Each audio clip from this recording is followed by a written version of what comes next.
అన్ని రకాల వస్త్రాలపై up to 66% of. అందరికీ నమస్కారం, నేను Swaroopa Potlapalli. Welcome to Suman TV. Hyderabad real estate రంగం ప్రపంచంలోనే అత్యంత వేగంగా అభివృద్ధి చెందుతున్న రంగంగా పేరు తెచ్చుకుంటోంది. అంతేకాదు దేశంలోనే టాప్ రియల్ ఎస్టేట్ పెట్టుబడుల డెస్టినేషన్ గా కూడా మారిపోతుంది. అలాగే అమెరికాని మించి కూడా హైదరాబాద్ రియల్ ఎస్టేట్ పెరగబోతోందని ఎక్స్పర్ట్స్ చెబుతూ ఉన్నారు. ఇంత జరుగుతున్నా మరి హైదరాబాద్ లో రియల్ ఎస్టేట్ డమాల్ అనే వార్తలు ఎందుకు వస్తున్నాయి? హైదరాబాద్ లో ప్రస్తుత పరిస్థితులు ఎలా ఉన్నాయి? ఎక్కడ ప్లాట్స్ కొనవచ్చు, ఎక్కడ విల్లాస్ కొనవచ్చు? ప్రస్తుతం నాతో పాటు ఉన్నారు అనలిస్ట్ అనిల్ ఏకేవి గారు. ఆయనతో మాట్లాడదాం. నమస్తే అనిల్ గారు. ప్రస్తుతం హైదరాబాద్ లో రియల్ ఎస్టేట్ పరిస్థితి ఏంటి? హైదరాబాద్ వచ్చిన నష్టం ఏమీ లేదు. హైదరాబాద్ రియల్ ఎస్టేట్ చాలా బాగుంది, నో ప్రాబ్లం. కొనొచ్చు అంటారా? కొనుక్కోవాలి, ఎప్పుడైనా కొనుక్కోవాలి. హైదరాబాద్ కాకుండా ఎక్కడ ఉంటారు ఇండియాలో? హైదరాబాద్ లో కొనుక్కోవాలి. హైదరాబాద్ లో భూమి ఉండడం అనేది పూర్వజన్మ సుకృతం. హైదరాబాద్లో ల్యాండ్ ఉండడం అనేది మీకు తలరాత, మీకు రాసిపెట్టి ఉండాలి. అందరికీ సాధ్యం కాదు. ఇక్కడ ఎంతోమంది వ్యాపారాలు చేసేవాళ్ళు ఉన్నారు. మీరు బేగం బజార్ వెళ్ళి చూడండి, 100 కోట్ల రూపాయల వ్యాపారం చేసేవాళ్ళు ఉన్నారు. ప్రతిరోజు 50 కోట్లు 100 కోట్లు టర్న్ ఓవర్ చేసే హోల్సేల్ సీట్లు ఎంతమంది ఉన్నారు. చాలామంది సొంత భూములు హైదరాబాద్లో ఎప్పుడు ఫీల్ అవుతుంటారు. అరే అప్పట్లో అత్తాపూర్లో 1000 రూపాయల ఎకరం ఉండేది, లేకపోతే షేక్పేట్లో 2000 రూపాయల ఎకరం ఉండేది, నేను కొనలేకపోయానని ఫీల్ అయ్యేవాళ్ళు. మీకు బేగంపేట ఉస్మాన్ గంజ్ అటు పోతే మీకు కొన్ని వేల మంది కనిపిస్తారు. అట్లా రిగ్రెట్ ఫీల్ అయ్యేవాళ్ళు. కొనుక్కోవాలి భూమి. హైదరాబాద్ ఎప్పటికి కొనుక్కోవాలి. 450 సంవత్సరాల ఘన చరిత్ర కలిగిన ప్రపంచంలో టాప్ 18 అభివృద్ధి చెందిన నగరాలు హైదరాబాద్ ఒకటి. ఇక్కడ కాకపోతే ఇంకెక్కడ ఉంటారు దేశంలో?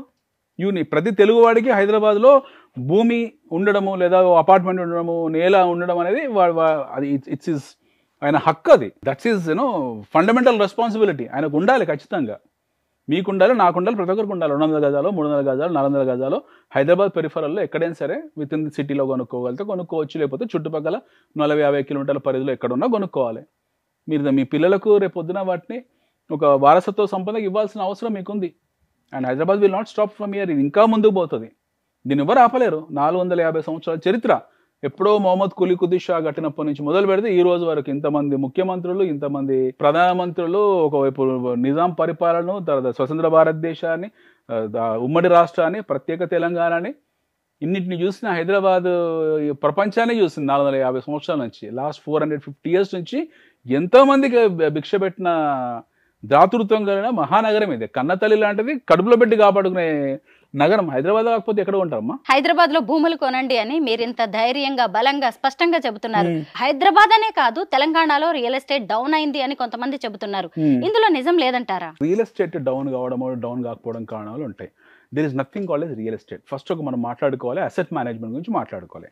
There is something called as asset management. అసెట్లు ఏమేమి ఉంటాయి మనకు? సాంప్రదాయబద్ధంగా మన దేశంలో వచ్చిన అసెట్ ఏంటంటే బంగారము, ఫిక్స్డ్ డిపాజిట్లు, భూములు, మ్యూచువల్ ఫండ్స్, ఇవన్నీ అసెట్స్ కింద వస్తాయి. లాస్ట్ ప్రత్యేక తెలంగాణ ఏర్పడిన తర్వాత ఏం జరిగిందంటే యూఫోరిక్గా చాలామంది హైదరాబాద్లో డిస్పోజబుల్ ల్యాండ్స్ని కొన్నారు, అమ్మకాలు, క్రయ విక్రయాలు జరిగాయి. రైట్? జరిగిన ఈ ప్రాసెస్ ఏంటంటే ఇది చాలా భారీ స్థాయిలో జరిగింది. ప్రతిదానికి ఒక ఫేజ్ ఉంటుంది. ఫస్ట్ మీకు యూఫోరిక్ ఫేజ్ ఉంటుంది, ఇన్ఆర్గానిక్ గ్రోత్ అనమాట అది. దాని తర్వాత వచ్చే ఫేజ్ని ఏమంటామంటే కన్సాలిడేషన్ ఫేజ్ అంటారు. దాని తర్వాత మళ్ళీ మీకు గ్రోత్ ఫేజ్ ఉంటుంది. సో మనము యూఫోరిక్ ఫేజ్ చూసాము, ఇప్పుడు చూసింది కన్సాలిడేషన్. ఎస్, డెఫినెట్గా మీకు రేట్లు తగ్గాయి, చాలా చోట్ల క్రయ విక్రయాలు ఆగాయి. దీనికి ఇక్కడున్న ప్రభుత్వాలకు లేదున్న ఇక్కడున్న పరిస్థితులకు సంబంధం లేదు. ఇది ప్రపంచవ్యాప్తంగా ఉన్న పరిణామాలు, దేశవ్యాప్తంగా ఉన్న పరిణామాలన్నీ కూడా హైదరాబాద్ ప్రభావం చూపించాయి.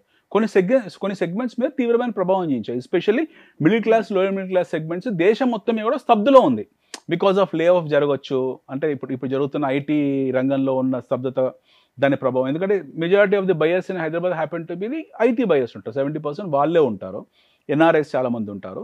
సో వీళ్ళలో స్తబ్దత ఉంది. ఆ స్తబ్దత తాలూకు పరిణామం మీకు స్పష్టంగా కనబడుతుంది మార్కెట్ మీద, especially middle and lower middle క్లాస్లో. బట్ వేరాజ్ ఇన్ హై ఎండ్లో, అంటే రిచ్ సెగ్మెంట్లో వాళ్ళకి ఏం పెద్ద ఫరక పడింది ఏం లేదు. అది మీకు ఆ కోకాపేట్, గచ్చిబౌలి ఏరియాలో buying, selling activities, construction activities జరుగుతూనే ఉన్నాయి. అలా అని చెప్పి హైదరాబాద్ ఏం కన్స్ట్రక్షన్ యాక్టివిటీస్ ఏం జరగలేదు. ఎస్, రిజిస్ట్రేషన్స్ తగ్గాయి. ఎక్కడ తగ్గాయి అంటే కన్సాలిడేషన్లో ఫేజ్ ఉన్నాయి కాబట్టి తగ్గాయి. 2018లో, 2019లో, 2020లో, 2021, 2022 ఈ పీరియడ్లో బుకింగ్లు అయిన అపార్ట్మెంట్లు అవుతున్నాయి. అవి కంప్లీషన్ స్టేజ్లో ఉన్నాయి, అవి హ్యాండ్ ఓవర్ స్టేజ్లో ఉన్నాయి. సో అక్కడ మళ్ళీ కొత్త బయర్ రావాలంటే మీకు ఏదైనా ట్రిగ్గర్ పాయింట్స్ రావాలి. అంటే ఇప్పుడున్న డిమాండ్ సప్లై ఈక్విలిబ్రియం లేదంటే డిమాండ్ కంప్లీట్ అయింది, ఒక సెట్ ఆఫ్ డిమాండ్ కంప్లీట్ అయింది, మళ్ళీ కొత్త సెట్ ఆఫ్ డిమాండ్ పుట్టాల్సిన ఆవశ్యకత ఉంది. దీనికి కొన్ని ట్రిగ్గర్ పాయింట్స్ రావాలి. అది జాతీయ స్థాయిలో, రాష్ట్ర స్థాయిలో, అంతర్జాతీయ స్థాయిలో మనకు తెలియదు. బట్ ట్రిగ్గర్ పాయింట్స్ వస్తూ ఉంటాయి రెగ్యులర్గా. ఆ ట్రిగ్గర్ పాయింట్ బట్టి మళ్ళీ మార్కెట్ మూవ్ అవుతుంది. ఈరోజు 1.2 CR పాపులేషన్, అది 1,20,00,000 పాపులేషను, దాదాపు 1,10,000 ఎకరాల్లో మన HMDA పరిధి ఉంది. రేపు పొద్దున అది రీజనల్ రింగ్ రోడ్ అయిన తర్వాత 2-2.5 లక్షలు, అంటే డబుల్, ఇక్కడి నుంచి డబుల్ పరిధిలోకి వెళ్తాము. జాతీయ స్థాయిలో మీరు తీసుకున్నట్టు జనసాంద్రత, I'm talking about density of population, highest మీకు కలకత్తా, ఢిల్లీ అవి ఉంటాయి. 24, 25, 28,000 మధ్యలో ఉన్నాయి. బాంబే 22, 23,000లో ఉన్నాయి. Hyderabad, Bengaluru between 18 to 20,000 fluctuate అవుతూ ఉంటాయి. సో 18-20,000 జనసాంద్రత అంటే పర్ స్క్వేర్ కిలోమీటర్కు 18,000 మంది, 20,000 మంది జనసాంద్రత కలిగిన నగరం మనది. ఇది ఖచ్చితంగా ఇది ఇక్కడి నుంచి ఎక్స్పాండ్ కావాలి. 8,000, 9,000 రావాలి. ఇంటర్నేషనల్ సిటీ కావాలంటే మీకు 8,000కో, 9,000కో, 10,000కో పర్ స్క్వేర్ కిలోమీటర్కి ఇంతమంది ఉండాలి. అప్పుడు కానీ దాని అంతర్జాతీయ నగరం మనం అనలేము. ఇన్ఫ్రాస్ట్రక్చర్ కావచ్చు, లేకపోతే సిపే సిస్టమ్ కావచ్చు, లేకపోతే ఇనండేషన్ని తట్టుకునే డ్రైన్ సిస్టమ్ కావచ్చు. ఇవన్నీ జరగాల్సిన సందర్భం, ఇవన్నీ ఎట్లా జరగాలి, ఇవన్నీ జరుగుతాయి. Next 2 years, 3 years, 4 years, probably 5 years, ఈ పీరియడ్లో మీకు ఇవన్నీ జరిగినప్పుడు, ఈ యాక్టివిటీ జరిగినప్పుడు మళ్ళీ కొత్తగా ఆటోమేటిక్గా సిటీ ఎక్స్పాన్షన్లోకి వెళ్తుంటుంది. ఇది ఇన్ఫ్రా పర్స్పెక్టివ్. రెండోది జనాభా. హైదరాబాద్కు వలసలు అనేవి నిరంతర ప్రక్రియ. హైదరాబాద్కి ఎప్పుడు వలసలు ఆగవు. ప్రపంచవ్యాప్తంగా ఉన్న ఎథనికల్ గ్రూప్స్ అందరూ మనకు హైదరాబాద్లో ఉన్నారు. పార్సీలు ఎవరైతే ఉన్నారో, సోకాల్డ్ పార్సీలు ఎవరైతే ఉన్నారో, బాంబే తర్వాత హైయెస్ట్ జనాభా హైదరాబాద్లో ఉంది. కోజా ముస్లిమ్స్ హైదరాబాద్లో ఉన్నారు, లీబియన్స్ ఉన్నారు, మొరక్కన్స్ ఉన్నారు. మీకు హైదరాబాద్లో లేని ఎథనికల్ గ్రూప్స్ అన్ని జెకోస్లోవేకియన్స్ ఉన్నారు హైదరాబాద్లో, స్పానిష్ జనాలు ఉన్నారు, డచ్ వాళ్ళు ఉన్నారు, అమెరికన్స్ ఉన్నారు, బ్రిటిష్ వాళ్ళు, ఆంగ్లో ఇండియన్స్ హైయెస్ట్ పాపులేషన్ హైదరాబాద్లో ఉంది. మీకు సీరియన్స్ ఉన్నారు. మొత్తం ఎంటైర్ వెస్ట్ ఏషియా మీకు కనపడుతుంది హైదరాబాద్లో. మీకు నార్త్ ఆఫ్రికా సగం హైదరాబాద్లో కనపడుతుంది. సెంట్రల్ ఏషియన్, అజర్బైజాన్ నుంచి వచ్చిన సెటిలర్స్ ఉన్నారు, మీకు ఉజ్బెకిస్తాన్ నుంచి వచ్చిన సెటిలర్స్ ఉన్నారు, మీకు Hyderabad ఎథనికల్ food. You take any parameter, ప్రపంచవ్యాప్తంగా దాదాపు 80 to 90 ఎథనికల్ గ్రూప్స్, 100 to 120 వివిధ భాషలు మాట్లాడి ఏకైక నగరం భారతదేశంలో. ఫర్ దట్ మ్యాటర్ దక్షిణ ఆసియాలో, సౌత్ ఏషియాలో this are only city where you find so many ethnical groups, so many multi languages. మీకు ఈ నగరం కాకపోతే ఇంకే నగరం అభివృద్ధి ఎంత చెప్పండి? Yes, you talk about Manila, you talk about Singapore, you talk about Bombay, you talk about Chennai, ఇవన్నీ కూడా అభివృద్ధి చెందిన నగరాలే. దాకోవకు మనకు రావడానికి 400 సంవత్సరాలు పట్టింది. దీన్ని దాటుకుని వెళ్ళడానికి ఇంకో 10-15 సంవత్సరాలు పడుతుంది. But nobody is going to stop this. అలాగే హైదరాబాద్ రియల్ ఎస్టేట్ అనేది కూడా రియల్ ఎస్టేట్ ఇన్వెస్ట్మెంట్స్ డెస్టినేషన్ లో కూడా టాప్ ప్లేస్ లో ఉంది. అంటే వేరు దేశాల్లో ఉండే వాళ్ళు కూడా ఇక్కడ పెట్టుబడులు పెడుతూ ఉన్నారు. అయితే ఎలాంటి ప్రాపర్టీస్ ఇక్కడ కొంటే మంచిదంటారు? ఓపెన్ ప్లాట్స్ కొంటే మంచిదా, లేదంటే అపార్ట్మెంట్స్ లో ఫ్లాట్స్ కొనుక్కోవాలా, విల్లాస్ కొనుక్కోవాలా? ఎలా పెట్టుబడులు పెడితే మంచిది? వాళ్ళ అభిరుచి, వాళ్ళ ఫైనాన్షియల్ కెపాసిటీని బట్టి మనం చెప్పేది ఏముండదు. మీరు ఇది కొనుక్కొని నేను చెప్తే మీరు కొంటారా చెప్పండి? సపోజ్ మీకు ఉన్నారు, మీరు వెళ్ళి మేడం గారు మీరు ఒక మంచి విల్లా ఉంది 5 కోట్లకు మీరు కొనుక్కోండి, మీరు కొనుక్కుంటారా? మీరు అంటారు లేదు పోయి నాకు 5 కోట్లు ఇది, నా లెవెల్ 5 కోట్లు, నా 20 కోట్లు కావాలంటారు మీరు. ఓకే, సిమిలర్లీ 20 కోట్ల కెపాసిటీ ఉన్నోడికి వెళ్ళి నేను 1 కోటి రూపాయలు ఆఫర్ చేశాను అనుకోండి, వాళ్ళు కొన్నారు. వాళ్ళకు తెలుసు, buyer knows what to buy, what not to buy. ఒకరు చెప్పవసరం లేదు. హైదరాబాద్ రియల్ ఎస్టేట్ ఏం డమాలు కాలేదు. అది కొన్ని పర్టికులర్ న్యూస్ ఛానల్స్లో ఆ వార్తలు వాళ్ళ రాష్ట్రం కోసం, వాళ్ళ రాష్ట్రంలో కొత్త రాజధానుల కోసం వాళ్ళు ఏదో క్రియేట్ చేసుకుంటున్నారు. అంత మాత్రాన అవన్నీ ఏం జరగవి. వాళ్ళు ఏదో హైదరాబాద్ రియల్ ఎస్టేట్ డమాల్, లేకపోతే హైదరాబాద్ పడిపోయింది, హైదరాబాద్ తిరుగుబాట్లు, లేకపోతే తిరుగు అభివృద్ధులు ఉంది, ఇట్లాంటి పిచ్చి రాతలు రాసినంత మాత్రాన ఏం జరగవు. అవన్నీ బ్యాక్ఫైర్ అవుతాయి. Nobody is going to stop Hyderabad. Telangana ఉద్యమం జరుగుతున్న సందర్భంలో హైదరాబాద్ గురించి చాలా నెగిటివ్ రాశారు. ఏం జరిగింది? దాని తర్వాత 500% రిటర్న్ ఇచ్చింది హైదరాబాద్. తెలంగాణ రాష్ట్రం ఏర్పడ్డ తర్వాత ప్రతిరోజు మీకు మెట్రో పిల్లర్ కానివ్వండి, బస్ స్టాప్ కానివ్వండి, టీ హబ్ అని కానివ్వండి, ఏదో యాక్టివిటీ జరిగేది. ఇదే హైటెక్స్లో, ఇదే మ్యారియట్ హోటల్లో, ఇదే హయత్ హోటల్లో ప్రతిరోజు మీకు ఒక ఇంటర్నేషనల్ కాన్ఫరెన్స్ ఏదో జరిగేది. హైదరాబాద్ మొత్తం ఇట్లా ఫుల్ శంషాబాద్ ఎయిర్పోర్ట్ ప్యాక్ ఉండేది. You take the arrival departure report of Shamshabad airport, మీకు ఏ స్థాయిలో కనపడుతుంది, ఎంత వెయిటింగ్ లిస్ట్ ఉండేదో కనపడుతుంది. రైల్వే టికెట్స్ చూడండి, రిజర్వేషన్ స్టాటిస్టిక్స్ తీసుకోండి, ఎంత వెయిటింగ్ లిస్ట్ ఉందో కనపడుతుంది. So we cannot talk just like that. ఏదో ఒక న్యూస్ ఛానల్ వాళ్ళు లేకపోతే పత్రిక వాళ్ళు హైదరాబాద్ రియల్ ఎస్టేట్ డమాల్ అంటే యూనిట్ ఆఫ్ సోర్స్. ఎట్లా డమాల్ అయింది, ట్రెండ్ లైన్స్ ఏంటి, లాస్ట్ 10 years ట్రెండ్ లైన్స్ ఏంటి, ఎంత ఇన్వెంటరీ ఉంది, ఎంత ఇన్వెంటరీ డిస్పోజ్ అయింది, ఎంత ఇన్వెంటరీ డిస్పోజ్ కావాల్సి ఉంది, ఎన్ని బుకింగ్స్ ఉన్నాయి, ఎంత కంప్లీషన్స్లో ఉన్నాయి, పీరియడ్ ఆఫ్ కంప్లీషన్ టైం ఏంటి, దీని యాక్చువల్ సైన్స్ ఏంటి, దీని బ్యాక్గ్రౌండ్, ఇవన్నీ ఉంటాయి. స్ట్రాటజీ వేరియబుల్స్ అన్నీ ఉంటాయి. మీకు హైదరాబాద్లో రాజేంద్రనగర్లో అతిపెద్ద బిల్డర్ ప్రెస్టేజ్ వచ్చి పెద్ద కడుతున్నారు. They are building a beautiful what you call group housing. వాళ్ళు పిచ్చోళ్ళ, వాళ్ళు చదవరా? మోడీ మంత్రి ఇలాంటి వాళ్ళు ఉన్నారు, రహేజా, వాళ్ళకి ఇది డెస్టినేషన్ హైదరాబాద్కు. Forget about buyers. చిన్న చిన్న 1 సింగిల్ యూనిట్స్ బయస్ వదిలేసి, and I'm talking about nations largest builders. ఈ దేశంలో గర్వించదగ్గ బిల్డర్స్ డిఎల్ఎఫ్, రహేజా ఇలాంటి వాళ్ళందరూ హైదరాబాద్లో వెంటబడి ల్యాండ్ ఎక్విజిషన్ చేస్తున్నారు. అమెజాన్ లాంటి వాళ్ళు పెద్ద ప్రపంచంలో అతిపెద్ద డేటా సెంటర్ హైదరాబాద్లో పెట్టుకున్నారు. ఫ్లిప్కార్ట్ లాంటి వాళ్ళు వస్తున్నారు. Tesla is already doing land survey in Hyderabad. Multiple సిటీస్లో వాళ్ళు ల్యాండ్ సర్వే చేస్తున్నారు. But they are also doing land survey in Hyderabad. You have something called as national investment manufacturing zone. దేశంలో అతిపెద్ద మ్యానుఫ్యాక్చరింగ్ జోన్ అది. రేపు పొద్దున అది యాక్టివేట్ అయిందంటే మీకు దాదాపు 10 లక్షల మంది ఉద్యోగాలు వస్తాయి. మీకు అక్కడ దివిటిపల్లి కానివ్వండి, ఇటు బెంగళూరు హైవే కానివ్వండి, you have hundreds of what you call opportunities where people need to go and sit there and buy a house. ఎందుకంటే అక్కడ మీకు ఎంప్లాయబిలిటీ ఆపర్చునిటీస్ ఉన్నాయి.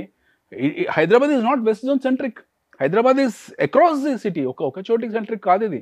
సో పత్రికలు, పేపర్లు రాసే ముందు వాళ్ళు కూడా కొంచెం విచక్షణ జ్ఞానాన్ని, కొంచెం ఇంగిత జ్ఞానాన్ని కూడా వాళ్ళు యూజ్ చేయాల్సిన అవసరం ఉంది. You have to SIT on a data. హైదరాబాద్లో రిజిస్ట్రేషన్స్ పడిపోయాయి అబ్బా. ఎందుకు పడిపోయాయి? గతంలో విపరీతంగా జరిగాయి. డిమాండ్ సప్లై మధ్యలో ఉంటుంది. జనాలకు కొత్త ఆవాసాలు ఏర్పరచాలంటే వాడు రావాలి. ఇప్పుడు లాస్ట్ 15-20 yearsలో ఆంధ్ర సగం ఖాళీపోయి హైదరాబాద్లో ఉంది. మొత్తం అక్కడి నుంచి వచ్చారనుకోండి, అది ఖాళీ అయిపోతుంది అక్కడ. ఐఎమ్ సేయింగ్ మీరు ఇంకొక నగరాన్ని లిఫ్ట్ చేయడం కోసం, లేకపోతే మీ సొంత రాష్ట్రాన్ని లిఫ్ట్ చేయడం కోసం హైదరాబాద్ బురద వెళ్తుంది, రివర్స్ మీ మొహం మీద పడుతుంది తప్పిస్తే హైదరాబాద్కి ఏం ఫరక్ పడదు. నిజాం రాజు గురించి చెడు రాస్తారు, ఆయన నిజాం రాజు చెడ్డోడైపోతాడా? ఆయన నిర్మించిన 100 feet 200 feet రోడ్ల మీద తిరుగుతారు కదా. జంట నగరాలైన హైదరాబాద్, సికింద్రాబాద్ కు హిస్టారికల్ ఇంపార్టెన్స్ చాలా ఉంది. ఆ తర్వాత మోడర్న్ హైదరాబాద్ అంటే ఫినాన్షియల్ డిస్ట్రిక్ట్ ని చెప్పుకుంటున్నాం. ఇప్పుడు సీఎం రేవంత్ రెడ్డి 4th సిటీని నిర్మిస్తున్నామని చెబుతున్నారు. దాని మీద మీ అభిప్రాయం ఏంటి? ఇంకా ఆయన దాని రూట్ మ్యాప్ మొత్తం వదలాలి. 4th సిటీ అనేది మంచి ఆలోచన. డెఫినెట్లీ సీఎం రేవంత్ రెడ్డి అని 2 విషయాలను అప్రిషియేట్ చేస్తాను. ఐ అప్రిషియేట్ అంటే ఈ రేవంత్ రెడ్డి అనే గారు గతంలో కేసీఆర్ గారు కానివ్వండి, ఆ విషయానికి వస్తే తెలంగాణ ఏర్పడిన తర్వాత తెలంగాణ మంత్రులు బంగారమమ్మ. ఫర్గెట్ అబౌట్ వాళ్ళ మధ్యలో ఉన్న రాజకీయ వైవిధ్యాలు, లేకపోతే వాళ్ళ పార్టీలు, ఈ గొడవలు పక్కన పెడితే వాళ్ళ రాష్ట్రం పట్ల పూర్తి అంకితభావం, ప్రేమ ఉంది. ఇప్పుడు వీళ్ళు ప్రతిపక్షాలు, అధికార పక్షాలు వాళ్ళు అనుకోవచ్చు, అది రాజకీయపరమైన విషయాలు. బట్ వాళ్ళకు వచ్చేప్పుడు, వాళ్ళ సొంత గడ్డ మీద వచ్చేవారు వాళ్ళకు మంచి ప్రేమ ఉంది, వాళ్ళకి ఇంట్రెస్ట్ ఉంది, ఎన్నో చేయాలనే కోరికలు ఉన్నాయి, వాళ్ళకు తృష్ణ ఉంది, చేయాలనే సంకల్పం కూడా ఉంది. ముఖ్యమంత్రి గారు గతంలో కేసీఆర్ గారు ఉన్నప్పుడు, లేదా మన ఈయన ఉన్నప్పుడు, కేటీఆర్ గారు ఉన్నప్పుడు, మంత్రిగా ఉన్నప్పుడు వాళ్ళు ప్రాణం పెట్టి హైదరాబాద్ని, KTR has done a miraculous jobs. భారతదేశంలో ఐఎమ్ టెలింగ్ యూ, నేను అన్ని ప్రాంతాలు తిరిగి వచ్చాను. Hyderabad has got no what you call it he's become a blowed boy. ఒక flamboyant city, it's a lover boy. Hyderabad అనేది మొత్తం దేశానికి ఒక లవర్ బాయ్. అంత బ్యూటిఫుల్గా దీని గురించి అంత ఇంట్రెస్ట్ చూపించారు అందరు కూడా. If Hyderabad is what you call, ఆ స్థాయికి వెళ్ళిపోయింది, అంత అందంగా తయారు చేశారు. కొన్ని ప్లేసెస్ అయితే మీకు దుబాయా, లేకపోతే మ్యాన్హట్టనా అర్థం కానంత స్థాయికి తీసుకెళ్లారు.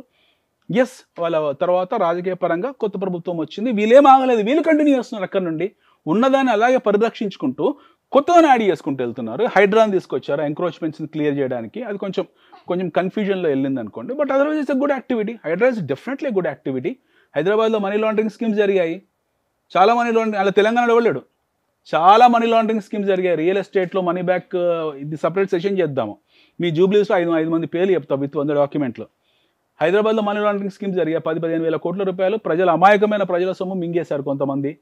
ఈ ప్రకాశం జిల్లా నుంచి వచ్చి, లేకపోతే గుంటూరు నుంచి వచ్చో, లేకపోతే రాజమండ్రి నుంచి వచ్చో, they have done massacre in Hyderabad. పేదవాళ్ళ కడుపును కొట్టేశారు వాళ్ళు. 10-15 వేల కోట్ల స్కామ్. హైడ్రాలు ఇంక్లూడ్ చేయాల్సిన అవసరం దాన్ని ఉంది. అది ఒక నెగిటివ్ క్రియేట్ చేస్తుంది.